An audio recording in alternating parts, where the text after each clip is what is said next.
Prezadíssimos irmãos, mais uma vez quero te convidar para estudarmos a Palavra de Deus, já chegando quase no final do nosso trimestre de estudos bíblicos em nossa escola bíblica dominical, onde temos verificado, temos lembrado que a Bíblia Sagrada é suprema em termos de ensino sobre Deus, sobre a fé e a salvação da humanidade. Na verdade, temos estudado durante esse trimestre a supremacia das Escrituras no que se refere à vida espiritual e também, em geral, do ser humano. A Bíblia é suprema, por quê? É a inspirada palavra de Deus. Ela tem autoridade plena no que se refere à espiritualidade, repito.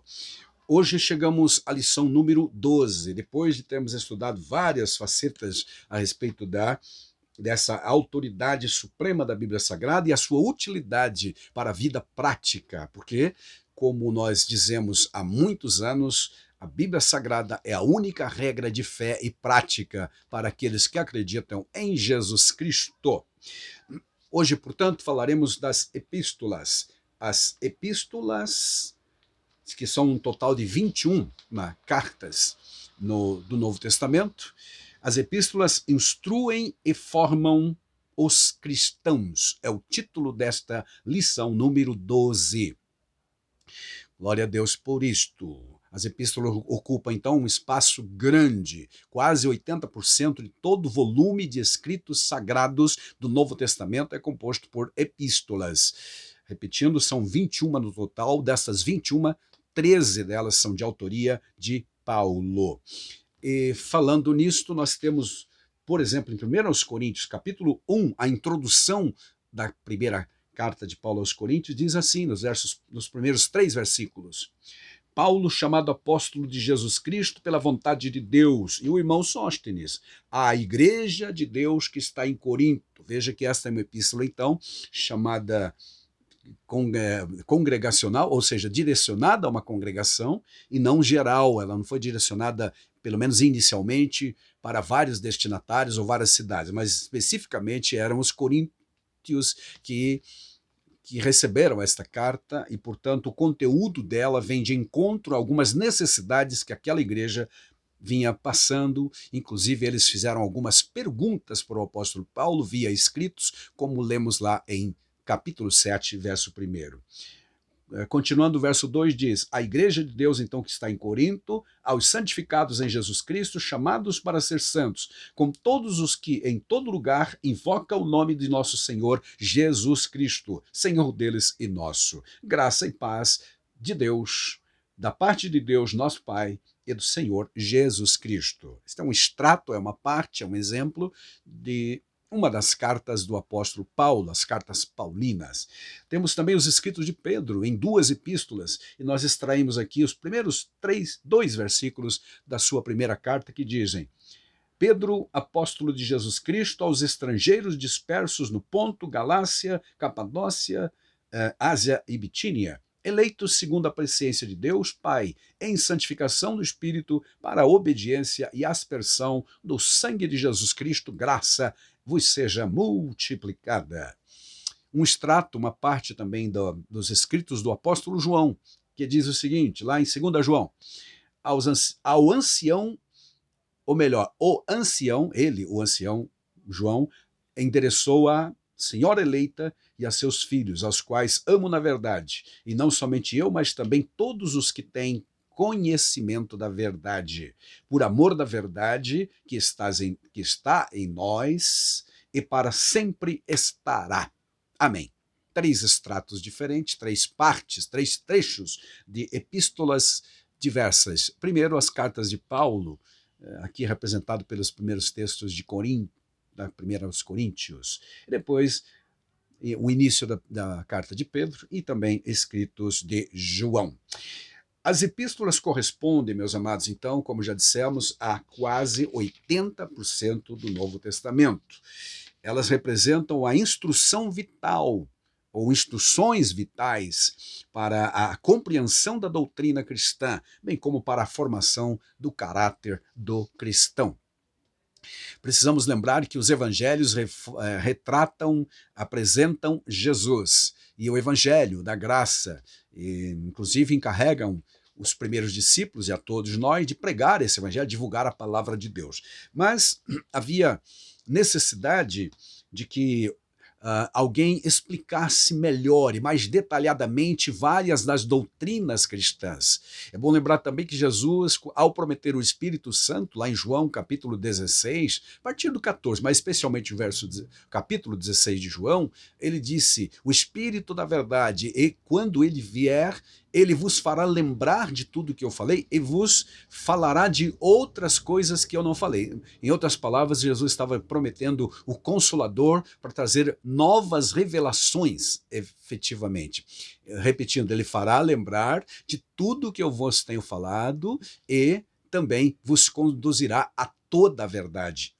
Ou seja, há espaço para acreditarmos que o Espírito Santo instruiria, ou melhor ainda, inspiraria no futuro, a partir de Jesus, alguns dos seus servos para escrever algo a mais, além dos evangelhos que nós temos hoje por escrito. É bom também lembrar que Jesus mesmo não deixou nenhuma palavra escrita que a gente tenha conhecimento, que se tenha preservado. A única vez que ele aparece escrevendo foi lá no chão, diante de aquela mulher pecadora que fora trazida perante ele em João 8. Mas os seus apóstolos e os seus discípulos depois escreveram os evangelhos. Mas ele está dizendo que haverá mais revelação, mais alguma coisa. E essas mais algo a ser revelado e trazido ao nível do conhecimento humano são as epístolas. Paulo, por exemplo, vai dizer em Gálatas, capítulo 1, que o que ele escreveu, o que ele falou, o que pregou, entre eles, e portanto deixou escrito também, não recebeu de homem algum, mas por revelação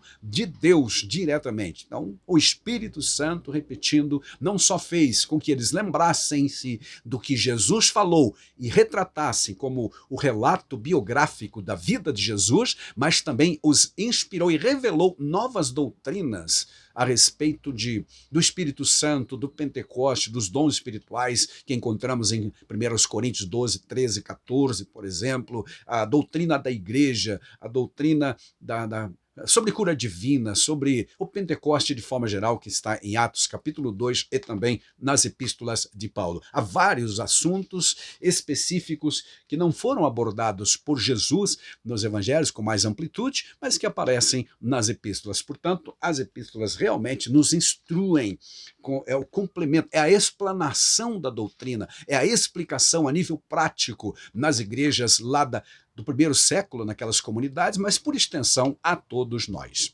Muito bem, glória a Deus. Nosso estudo, então, está dividido da seguinte forma. São 3 tópicos principais. O primeiro, como as epístolas paulinas nos instruem. Primeiro, ensinando-nos sobre as doutrinas da salvação. Neste grupo de doutrinas, esse grande, aliás, grupo de doutrinas, vamos encontrar as instruções da palavra de Deus sobre nascer de novo ou nova vida em Cristo, sobre a justificação, sobre a adoção, a respeito da santificação e outros temas mais relacionados à salvação. Então, em todas as epístolas de Paulo, praticamente, ele fala a respeito deste assunto, salvação. Salvação que, nos termos bíblicos, não é uma coisa apenas social, circunstancial, pontual ou física, mas é uma salvação espiritual, libertar o homem do pecado, da condenação, do juízo eterno e assim por diante. Então, libertar a alma do pecador. Neste grupo, então, de doutrinas ou das epístolas paulinas, nós encontraremos exemplos de Romanos 1,17, por exemplo, que diz lá, o justo viverá da fé, que é uma citação lá do Abacuque no capítulo 3, verso 2. Então, antes de mais nada, encontramos nas epístolas paulinas delineado de forma ampla as doutrinas da salvação, a bênção grandiosa que o pecador tem à disposição mediante a obra de Jesus Cristo no Calvário. É em Romanos 3, 23, por exemplo, que lemos que todos pecaram e carecem da glória de Deus. Mas nos versículos seguintes, Paulo ensina que não é preciso o pecador continuar perdido e destituído da glória de Deus, que há uma solução, que há uma maneira, que há um jeito, que há um plano, que há uma estrada construída de retorno para Deus, que é a obra da redenção efetuada por Jesus Cristo e beneficiada, ou melhor, o pecador, no caso, irá se beneficiar dela se ele usar da sua fé, exercer fé pessoal. E aí ele vai dizer na mesma carta, capítulo 5 e 1, que uma vez justificados, então, pela nossa fé, nós temos paz com Deus. Amém. Tem-se definido a graça de Deus como a mão divina que se estende para o pecador. E a fé, a mão humana que da mesma forma se estende para receber a graça de Deus. Isso está ensinado nas epístolas paulinas de uma forma ampla e maravilhosa. Outro aspecto que precisa ser dito e lembrado sempre. Está escrito em Gálatas 2:16, que pelas obras humanas, obras da carne, como Paulo diz, ninguém, nenhuma alma se salvará. Ou seja, somente exercendo fé pessoal no que Cristo já fez e jamais acreditando nas obras próprias, porque isto não vai levar ninguém a lugar nenhum. O destaque de Paulo, por exemplo, em 1 Coríntios é sobre o Cristo crucificado. E aqui vale um lembrete, aliás, uma preocupação, porque boa parte das mensagens que ouvimos e cantamos hoje não estão mais falando do Cristo crucificado, e sim do Cristo glorioso, do Cristo lindo, do Cristo magnífico, do Cristo belo, etc. Mas Paulo dizia, o meu tema principal da mensagem é o Cristo crucificado. E isto nos parece não ser muito aceitável para os padrões da maioria das pessoas nesse mundo pós-moderno, porque isso é meio asqueroso, ler, por exemplo, Isaías 53, que fala que olhando nós para ele, nenhuma beleza víamos para que o desejássemos. Mas Paulo disse, o meu tema é Cristo e este crucificado, que é o que efetivamente nos ganhou a salvação, a morte de Cristo na cruz do Calvário. Evidente que ao terceiro dia, depois de sua morte e sepultamento, ele ressuscitou e está vivo e vivo para sempre, como diz em Apocalipse. Aleluia. Mas o que vai salvar o pecador é fazê-lo lembrar de que o preço da sua condenação foi repassado para Jesus Cristo e ele, Jesus, assumiu essa responsabilidade e morreu por todos, para que todos sejam salvos. Este é o ensino básico de todas as epístolas paulinas sobre a salvação. Mas um outro tema abordado pelas epístolas paulinas são as doutrinas de Cristo, ou ainda a explanação a respeito de Cristo. Neste enfoque, nós vamos encontrar, meus amados, a epístola aos Efésios, falando de Cristo como cabeça da igreja. Colossenses também, ele enfatiza esta realidade. Em Filipenses temos a mensagem que enfatiza o viver cristão tendo como exemplo o próprio Cristo, que sendo Deus, deixou a sua glória, despiu-se de sua efetiva magnificência e veio viver como ser humano, inclusive na condição de ser humano, de servo, foi morto, para depois ressuscitar. Mas ali o ensino é, Cristo é Deus, é o Criador, é o Deus Todo-Poderoso, mas ele se despiu de sua glória, deixou de lado seu poder e assumiu a condição humana para poder nos salvar. Na carta aos Colossenses está escrito que a nossa vida espiritual está escondida, depende, portanto, de Cristo Jesus, está escondida em Jesus. Estamos mortos em delitos, o ser humano está morto em delitos e pecados, diz ele em Efésios capítulo 2, mas fomos revivificado, ou melhor, vivificado pela ação do Espírito Santo na vida do pecador. Outro item importantíssimo que aprendemos das cartas de Paulo são a respeito das últimas coisas. E quais são estas últimas coisas? Quando falamos de últimas coisas, o termo técnico para isto realmente é a palavra escatologia, ou a doutrina das últimas coisas. Nas cartas de Paulo, como não podia deixar de ser, encontramos preciosos ensinos sobre o porvir, os aspectos da segunda vinda de Cristo, que se dará, como a gente sabe, em duas fases. Então, com a vinda de Cristo, se desencadeará uma série de eventos escatológicos. O primeiro deles é o arrebatamento, quando Cristo virá até as nuvens esperar a sua igreja. Isso tudo Paulo ensina em 1 aos Tessalonicenses, capítulo 4, do 13 ao 18. Mas também a Bíblia nos informa que ele 7 anos depois, descerá em glória, em poder, visível a todos. No arrebatamento, ele virá invisível ao mundo. Apenas os salvos, os crentes que compõem a igreja, tomarão conhecimento da sua volta e irão ao seu encontro nos ares. Então serão levados ao tribunal de Cristo, à boda de Cordeiro, enquanto na terra se desenvolve a grande tribulação. E o texto mais clássico e mais completo, digamos, sobre o arrebatamento é realmente o texto que já citamos. Primeiro, aos Tessalonicenses 4, 13 a 17. Mas ele também menciona a volta de Cristo na segunda carta aos Tessalonicenses, onde fala muito mais da manifestação do que do arrebatamento. E ainda, primeiro aos Coríntios, capítulo 15, a partir do versículo 50, igualmente nós temos informações a respeito das coisas últimas, ou seja, da escatologia, ou volta de Cristo, arrebatamento, assim por diante. Amados. Agora, nosso estudo também vai focar as epístolas gerais, além das epístolas paulinas. E quais são elas? As de Pedro, as de João, e também as de Judas e Tiago. E ainda há os hebreus. Falando um pouco sobre a epístola de Pedro, aqui, amados, ele vai abordar vários assuntos. Tema, por exemplo, do sofrimento do cristão, no capítulo 1, versos 5 e 6.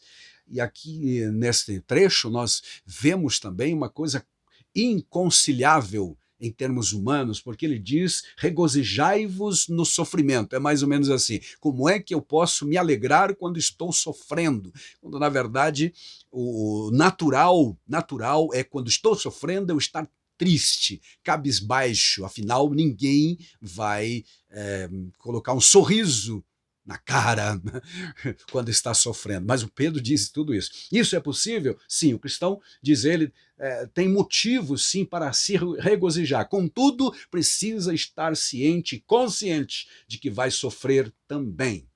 E não é uma questão de se vai sofrer, mas quando vier o sofrimento. Então, é uma realidade que o Pedro aborda na sua carta. Também exorta o crente a que seja santo, citando textos do Antigo Testamento, como, por exemplo, o livro de Levítico, onde ele diz: sede santo porque eu sou santo. Literalmente o texto diz: agora, porém, sejam santos em tudo que fizerem, como é santo aquele que vos chamou. Outra versão clássica diz: sede santo em toda a vossa maneira de viver. Em tudo que fizermos, aleluia. E santo, nós veremos depois, significa viver uma vida diferente, uma vida separada.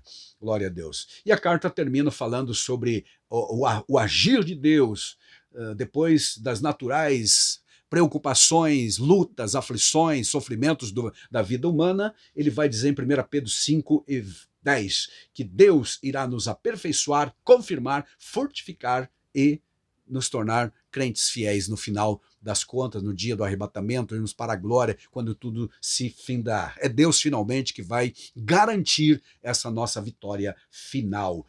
Pedro também alerta na segunda carta sobre a ação dos maus, ou melhor, dos falsos mestres e das heresias que já pregavam lá durante o primeiro século.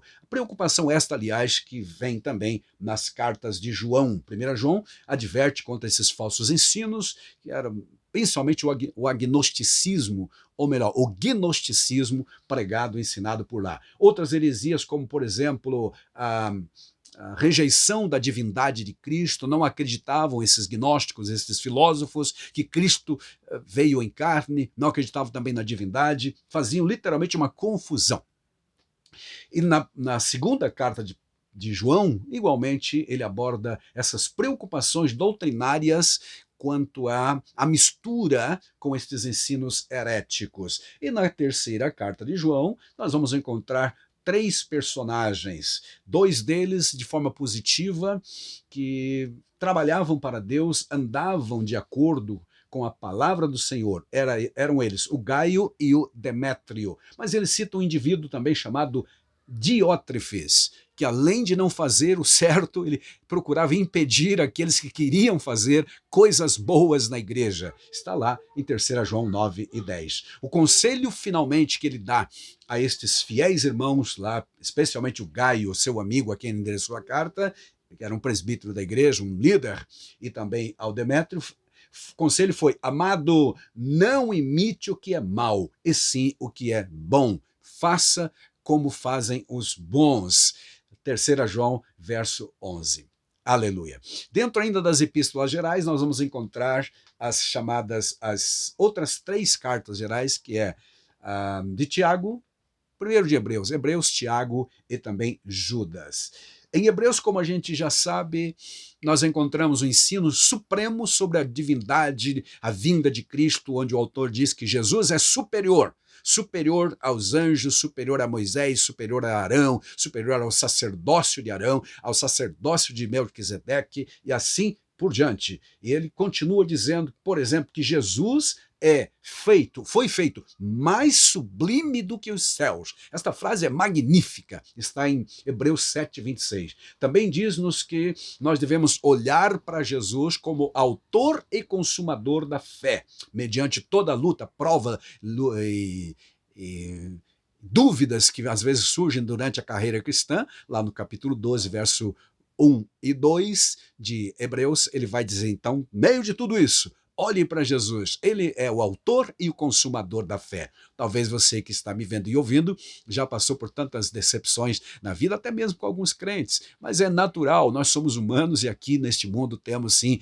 até joio misturado no trigo, mas quando olhamos única e exclusivamente para Jesus, não vamos encontrar nele falha alguma. Portanto, fixe o teu olhar, olhando firmemente, diz a versão atualizada de Almeida, para Jesus. Ele é autor e consumador da fé. Essa mensagem das muitas outras temas abordados em Hebreus. Na carta de Tiago, que é uma carta muito prática, ela é considerada o Provérbios do Novo Testamento. Encontramos coisas realmente muito importantes no livro de Tiago. Ele orienta, fala sobre a sabedoria de Deus, fala sobre o perigo da língua usada de forma inadequada, de uma religião oca, vazia, de uma fé sem conteúdo, de uma fé inoperante, que não tem obras, mas apenas uma fé teórica, ou então de uma confissão de fé, como dizem os tradicionais por aí afora. Então, Tiago bate firme realmente contra essas coisas. Chega a dizer no capítulo 4:4, infiéis,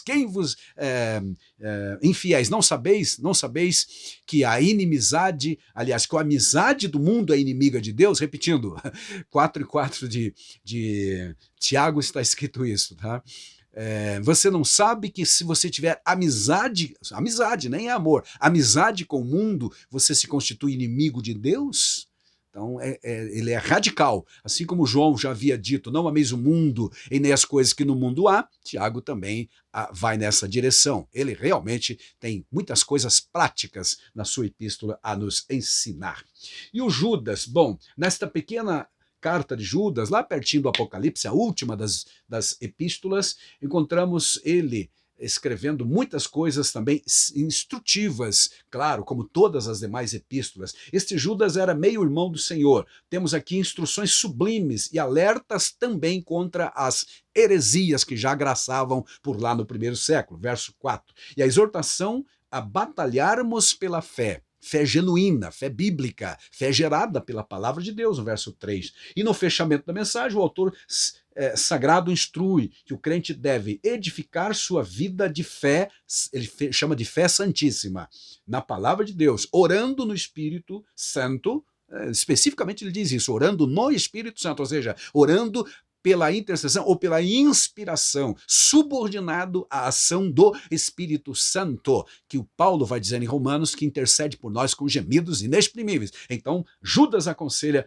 a edificarmos a nossa fé santíssima, orando no Espírito Santo, preservando o amor e perseverando também no amor a Deus e esperar a misericórdia de Cristo Jesus para a eternidade. Glória a Deus. E a lição vai terminar, meus amados, falando sobre 3 bênçãos derivadas da salvação. As epístolas, então, continuam a falar conosco. Primeiro, ensinando sobre a justificação.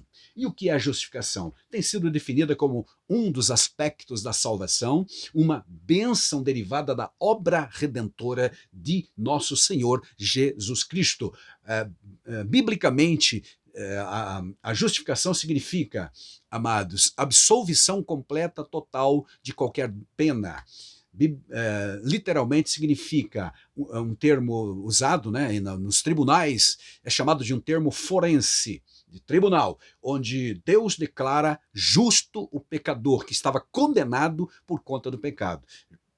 O capítulo 3 de João, verso 18, diz que todos aqueles que não estão em Jesus, que não confessam Jesus como Salvador, estão condenados. Não é que serão condenados no futuro, depois que morrer, não. Já estão condenados. Está escrito lá, tempo presente do verbo condenar. Tá? Estão condenados aqueles que não estão em Cristo Jesus. Mas aí esse pecador se apresenta perante Deus em nome de Jesus, aceita a obra que Jesus fez por ele na cruz do Calvário, e Deus declara ele, então, justificado. E atenção, justificação não é uma experiência que eu vou passar, que eu vou sentir, mas é uma declaração externa, fora do pecador. É uma declaração divina, de Deus, declarando-me justificado. Glória a Deus. Baseado no quê? A fé que eu exerci na obra que Cristo Jesus fez por todos nós. Amém. Justificação é um ato da livre graça de Deus, dizem os teólogos, pela qual ele perdoa os nossos pecados e nos aceita como justos aos seus olhos, somente por nos imputar a justiça de Cristo em nossa vida. Glória a Deus por isso. Ele, Cristo, nos ganhou esta bênção. E a segunda bênção mencionada pela lição é a da santificação. E basicamente, amado, santificação é viver uma vida separada.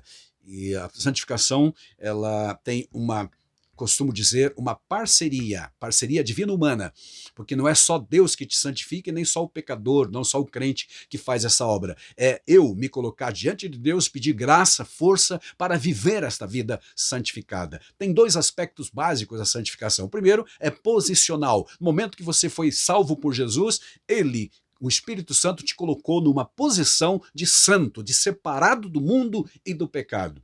Mas a partir daquele momento você tem a responsabilidade, como ser livre que é, de tomar as suas decisões de acordo com essa atitude, com essa posição nobre que Deus nos colocou agora em Cristo Jesus. Temos a responsabilidade de viver dessa forma. Aleluia. Cuidando com a nossa vida. Portanto, as exortações são abundantes na Bíblia, não só nas epístolas, mas no Apocalipse também, em outros lugares, a respeito do crente viver uma vida santificada. Sede santo é um imperativo, por exemplo, de 1 Pedro, que já citamos. E lá no Apocalipse, no finalzinho do livro, nós vamos encontrar a exortação. Aquele que é santo, santifique-se ainda. E a terceira bênção mencionada na lição fala da glorificação futura. Aleluia.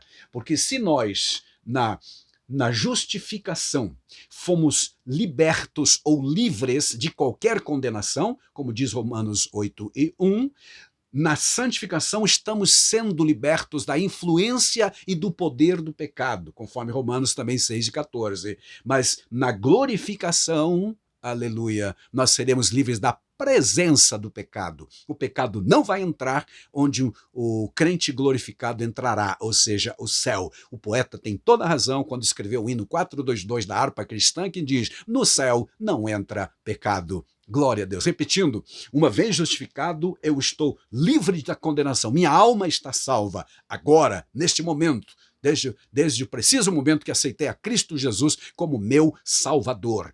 Em segundo lugar, aleluia, a santificação. Agora eu tenho força do Espírito Santo para dizer não ao pecado e sim para Deus. Então, a influência e o poder do pecado já não me dominam mais. É o que Paulo ensina em 6:14 aos Romanos, onde ele diz: quem está debaixo da graça está vencendo. Ou seja, o pecado não terá domínio sobre vós, literalmente ele diz isso lá, porque vocês não estão mais debaixo da lei, e sim debaixo da graça. Lei quer dizer, há obras humanas tentando se justificar ou dar justificativas humanas para os atos errados que a gente vivia e vive ainda cometendo. Não precisamos mais fazer isto porque estamos em Cristo e Ele ele já pagou o preço da nossa condenação e também nos ajuda agora a viver, por seu Espírito Santo, uma vida santificada. E pela fé, apontando para o futuro, nós esperamos a glorificação, que será a transformação do nosso corpo abatido, como diz Paulo em Filipenses 3:23, num corpo de glória semelhante ao de Jesus Cristo. Portanto, amados irmãos, aleluia, e meus amigos que me veem e me ouvem, as epístolas, tanto as paulinas, as gerais, todas elas, as 21 epístolas, são a explanação da verdade cristã, das doutrinas da palavra de Deus, que realmente nos instruem e também formam o nosso caráter cristão. Eles dão forma à nossa fé. Paulo mesmo aos Romanos vai dizer que a fé vem pelo ouvir e ouvir a palavra de Deus. As epístolas fazem parte integral da palavra de Deus, que é suprema. Afinal, estamos estudando sobre a supremacia da Bíblia Sagrada. Deus em Cristo te abençoe grandemente e te faça vitorioso contra o pecado e na esperança da glorificação futura por Jesus. Amém.